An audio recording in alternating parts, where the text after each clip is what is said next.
சக்கைக்குருவு இங்கே பாருங்கள், தோல் எல்லாம் எடுத்தாச்சு. இந்த மாதிரி இந்த உள்ள தோல் வந்து எடுக்கவே கூடாது. இது ரொம்ப முக்கியம் நமக்கு. இதில் நிறைய விட்டமின் இருக்குது.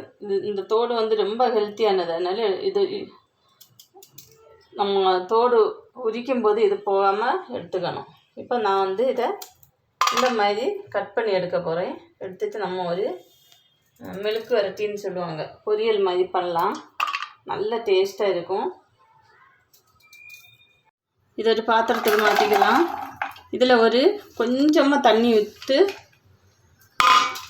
உப்பு போட்டு வேக வச்சுக்கலாம். வேக வச்சுன்னா நல்லா குழைய வேக வைக்கக்கூடாது. அரை இது வேக மாதிரி வச்சுட்டு திரும்ப நம்ம தாளிக்கலாம். அதுக்காக தான் கொஞ்சமாக அரை கிளாஸ் தண்ணி ஊற்றிக்கலாம். தண்ணி வந்து வடித்து தூர ஊற்றக்கூடாது. அதனால் இந்த மாதிரி இவ்வளோ தண்ணி போதும். அளவுக்கு உப்பு போட்டுடுங்க. ஸ்டவ் ஆன் பண்ணிக்கலாம். நல்லா வேகட்டும் கொஞ்சம். இப்போது பாருங்கள், தண்ணி எல்லாம் வற்றிடுச்சு. இந்த மாதிரி தண்ணி வற்ற வச்சு எடுக்கணும். அப்போ அவங்களுக்கு அளவான தண்ணி ஊற்றினா தான் இந்த மாதிரி வற்ற வச்சு எடுக்க முடியும்.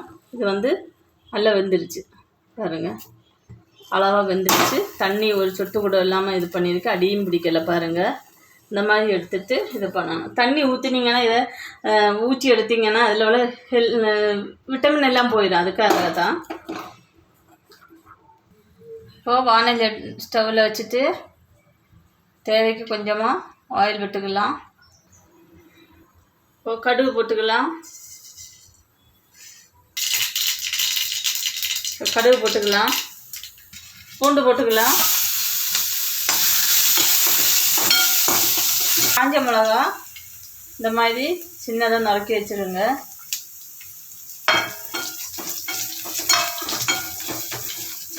கொஞ்சமாக காயப்பொடி போட்டுக்கலாம்.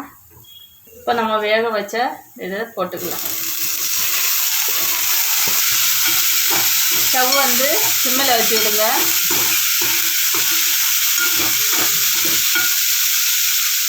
மஞ்சள்தூள் போட்டுக்கலாம்.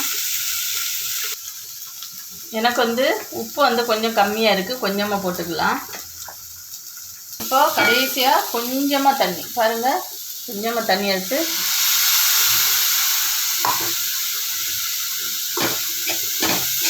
மினிட்ஸ் இப்படி மூடி போட்டு விடுங்க.